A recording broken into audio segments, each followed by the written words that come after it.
ગીરમાં સિંહના શંકાસ્પદ મોતનો મામલો વનમંત્રી અર્જુનભાઈ મોઢવાડિયાએ સમીક્ષા કરી। જામવાળા વન વિભાગના રેસ્ક્યુ સેન્ટર ખાતે બેઠક કરી વન વિભાગના અધિકારીઓ સાથે મુલાકાત કરી છે। 3 દિવસથી એક પણ સિંહનું મૃત્યુ ન થયું હોવાનો દાવો કરવામાં આવ્યો છે।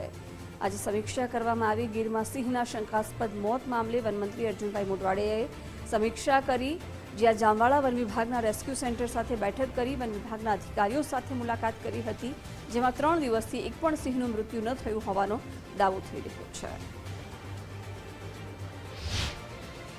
આજે જામવાળા ખાતે અધિકારીઓને સાથે મળીને અહીંયા જે થોડા સિંહ બાળના મૃત્યુ થયા હતા તે બાબતે માહિતી મેળવી અને આ રેસ્ક્યુ સેન્ટરની અંદર જે થોડા બીમાર કબ અને લાયન છે એમનું ઓબ્ઝર્વેશન પણ કર્યું।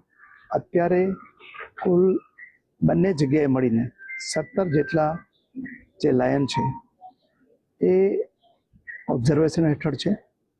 છેલ્લા 3 દિવસની અંદર કોઈ પણ અઘટિત બનાવ બન્યો નથી।